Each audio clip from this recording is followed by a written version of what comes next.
di kita gimana caranya kan kak jadi kita yang hasil di sini apa kayak pakai di sini mulai bagi yang pengawas yang masuk ini kan di lapas masuk ya ke sini. Nah terus kalau di kantor ini kak ini kayak kebersamaannya itu kayak sebatas kerja jadi saya biasa nongkrong kayak misalnya kalau biasa sih nongkrong biasa juga positif ada kayak dengan jadi ada di dua-duanya biasa kerja sama nongkrong jadi nah kalau misal kayak ada dikasih tugas atau proyek balik bapak bagaimana caranya bos baik-baik tugasnya kayak mas-mas orang kita tidak biasa ditanya langsung biasa dia meeting dia iya tiap pagi tuh biasa nah terus kalau teman-teman caranya teman-teman tadi situ saling koordinasi bersama kayak lewat mana ya bisa langsung biasa lewat langsung bisa juga jadi berarti WhatsApp sih nah kalau di sini kalau komunikasinya lebih sudah memang ada muncul dua-duanya jadi nah terus kalau mau komunikasi sama staffnya atau kayak minta usulan bosnya kakak memang saya itu langsung bisa langsung saya biasa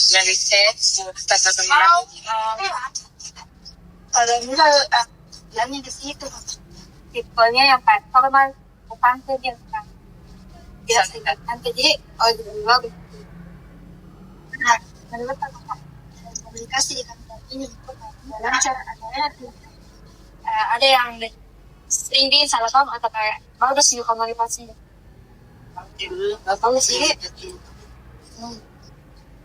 nah terus kalau saya sini kayak kayak jika yang kita masih banyak karyawan atau kayak ya pasti kayak santai sih soalnya kan kembali ke sini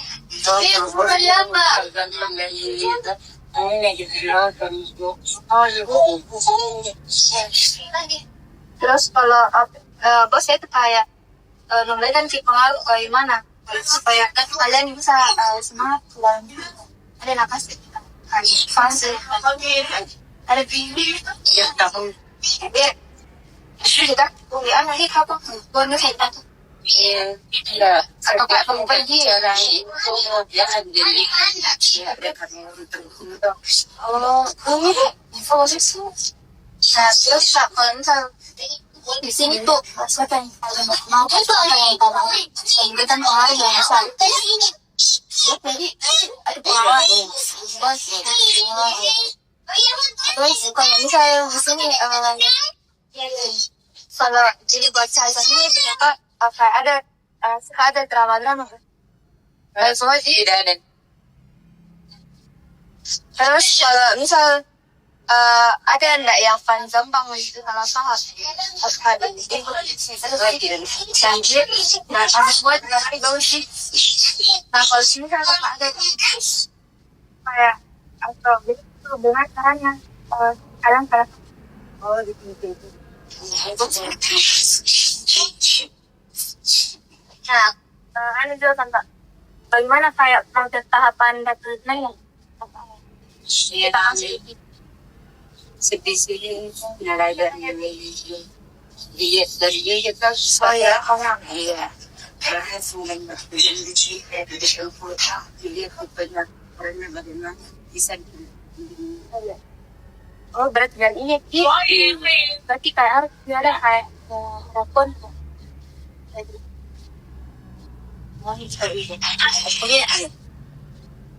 jadi gimana biasanya bagus sama mantan tidak ya bagus ambilnya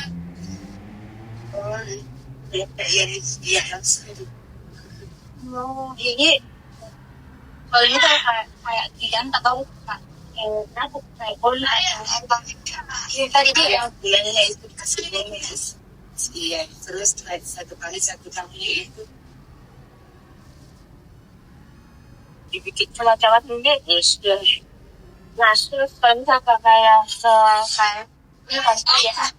Saya bikin sekarang terus nanti dia nggak terus mungkin iya ada gitu.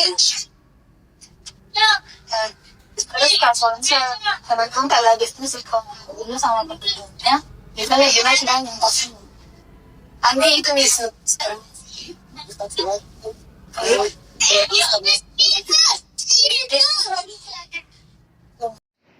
Yang pertama, kelompok kerja dan tim. Pada Ramadan Stationery sama Takoa, pembagian tim kerja dilakukan berdasarkan kemampuan masing-masing karyawan. Setiap orang memiliki tugas yang jelas, seperti kasir, pramuniaga, bagian etalase, fotokopi, penjilidan, dan penitipan barang.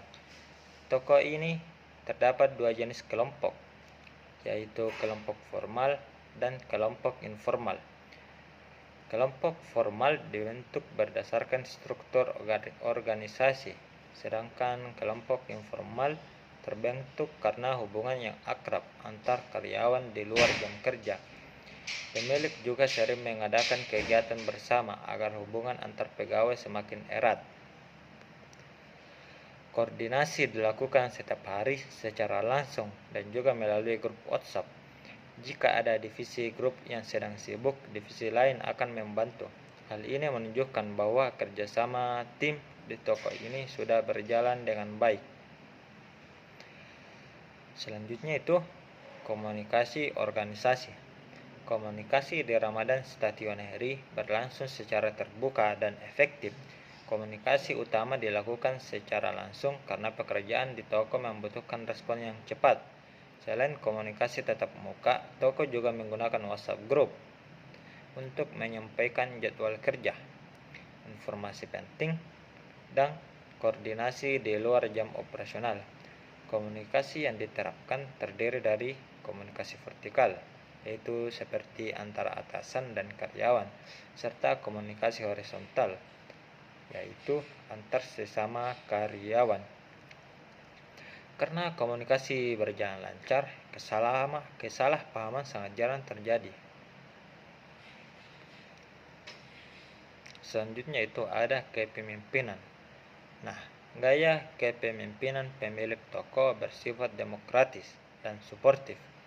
Pemimpin selalu terbuka terhadap saran dari karyawan, serta membantu menyelesaikan masalah yang muncul jika ada masalah yang sesuatu. Gaya kepemimpinan seperti ini membuat karyawan merasa dihargai, nyaman bekerja, dan lebih semangat dalam memberikan pelayanan terbaik kepada pelanggan. Sebagai bentuk apresiasi, pemilik juga memberikan bonus dan penghargaan, bahkan hadiah umrah bagi karyawan yang berprestasi dan memiliki dedikasi tinggi. Nah, selanjutnya itu ada kekuasaan dan politik organisasi.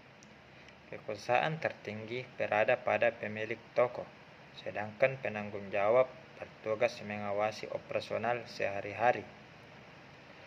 Keputusan penting seperti perekrutan karyawan atau perubahan kebijakan tetap diputuskan oleh pemilik setelah menerima masukan dari penanggung jawab dan bagian terkait. Nah, di dalam organisasi ini atau di Ramadan ini tidak ditemukan politik yang negatif seperti pilih kasih, persaingan tidak sehat, atau kelompok-kelompok tertentu. Hubungan kerja dibangun berdasarkan rasa saling percaya dan kekeluargaan. Nah, itulah salah satu keunggulan dari Ramadan juga. Nah, selanjutnya itu ada konflik dan negosiasi. Konflik di Ramadan Stationery sangat jarang terjadi. Jika ada, biasanya hanya kesalahpahaman kecil akibat kelelahan saat toko sedang ramai. terutama pada musim ujian mahasiswa.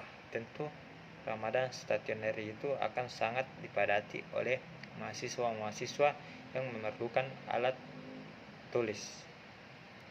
Nah, penyelesaian konflik dilakukan dengan cepat melalui komunikasi langsung.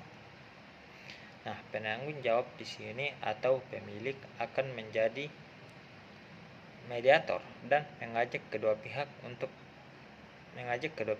bermusyawarah sehingga mendapatkan solusi bersama. Nah, cara ini sangat efektif karena dapat membuat konflik tidak berkembang menjadi masalah besar dan tidak mengganggu pelayanan kepada pelanggan. Baik teman-teman, sekarang kita akan membahas terkait dengan struktur dan budaya organisasi yang diterapkan di Ramadan Stationery. Untuk struktur yang digunakan di dalam organisasi Ramadan Stationery ini, dia adalah struktur flat atau struktur datar, di mana hubungan antara si pemilik dan si karyawan itu terjalin cukup dekat, sehingga proses komunikasi dan pengambilan keputusannya itu terjadi lebih cepat karena kedekatan antara si pemilik dan si karyawan. Terus terkait dengan budaya yang diterapkan pada Ramadan Stationery ini, dia adalah santai, tapi dia tetap berorientasi kepada targetnya. Jadi karyawan tetap santai, tapi target tetap ingin dicapai. Target tetap punya tujuan, seperti itu, punya jalannya. Jadi selain santai, si karyawannya juga dituntut untuk jujur, disiplin, dan memberikan pelayanan terbaiknya kepada si pelanggan. Jadi nilai utama yang ada pada Ramadan Stationery ini ialah kejujuran, kekeluargaan, pelayanan yang baik, serta pengembangan kemampuan karyawannya. Kemudian kita beralih kepada praktik dan kebijakan SDM-nya. Dalam pengelolaan sumber daya manusia yang ada dalam Ramadan Stationery ini, untuk perekrutannya itu dilakukan melalui sosial media berupa Instagram. Kemudian setelah itu si pelamar ini akan melewati beberapa seleksi, seperti seleksi berkas, seleksi wawancara, serta penempatan sesuai dengan kemampuan masing-masing si karyawan ini. Kemudian setelah diterima dan jadi karyawan baru, si karyawan baru ini tidak langsung dilepas saja untuk bekerja, tetapi kembali diberikan pelatihan, baik itu pelatihan yang diberikan oleh senior atau pelatihan yang diberikan oleh si penanggung jawab Ramadan Stationery ini. Gunanya apa?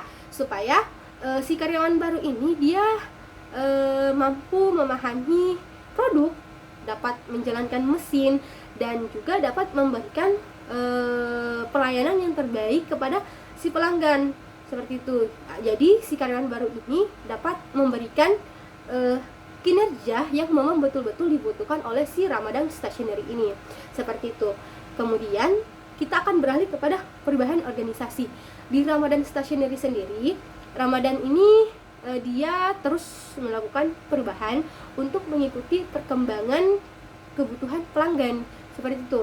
Jadi adapun beberapa perubahan yang dilakukan oleh Ramadan Stationery ini, yaitu menambah fasilitas toko, menggunakan mesin fotokopi yang lebih modern, serta meningkatkan kualitas pelayanan. Jadi perubahan ini dilakukan supaya si Ramadan Stationery ini dia tetap mampu bersaing dan memberikan pelayanan yang semakin baik kepada masyarakat. Jadi teman-teman dapat disimpulkan bahwasanya si Ramadan Stationery ini cukup peka dan mampu beradaptasi terhadap perubahan yang terjadi kepada pelanggan. Jadi sehingga dia masih mampu bersaing dengan toko-toko yang lain. Selanjutnya yaitu mengelola stres kerja. Nah, di Ramadan Stationery ini untuk mengurangi stres kerja, dia menerapkan suasana kerja yang nyaman dan kekeluargaan, sehingga karyawan-karyawannya itu tidak terlalu tertekan dan mengalami stres dalam bekerja. Kemudian si atasan juga selalu terbuka terhadap keluhan karyawan dan membantu mencari solusi apabila terdapat kendala, seperti itu. Jadi si atasannya ini dia tidak menutup mata telinga terhadap keluhan karyawan-karyawannya. Jadi sehingga karyawannya nyaman karena dia didengar gitu. Dia diberikan pemenuhan terhadap kenyamanan, keamanan, seperti itu. Selain itu, ada juga pembagian shift yang teratur. Jadi si karyawan-karyawan ini tidak berantakan shift kerjanya. Kemudian kerjasama antar pegawai serta pembagian kegiatan kebersamaan di luar jam kerja. Jadi hal itu dapat membuat beban kerja yang dialami oleh karyawan itu terasa lebih ringan. Kemudian ini dilakukan oleh Ramadan Stationery gunanya untuk karyawannya ini supaya dia tetap termotivasi, nyaman bekerja, dan mampu memberikan pelayanan yang maksimal kepada pelanggan, yang mana itu akan memberikan impact yang baik kepada si Ramadan Stationery ini. Jadi berdasarkan hasil analisis kelompok kami dapat disimpulkan bahwa perilaku organisasi di Ramadan Stationery ini itu sudah berjalan dengan baik. Hal ini juga terlihat dari kerjasama tim yang solid, komunikasi yang efektif, kepemimpinan yang demokratis, budaya kerja yang positif, serta pengelolaan SDM-nya yang baik. Jadi semua aspek tersebut itu mendukung terciptanya pelayanan yang berkualitas dan meningkatkan kepuasan pelanggan. Jadi semoga analisis ini itu menjadi contoh penerapan perilaku organisasi yang baik dalam dunia usaha. Sekian dan terima kasih.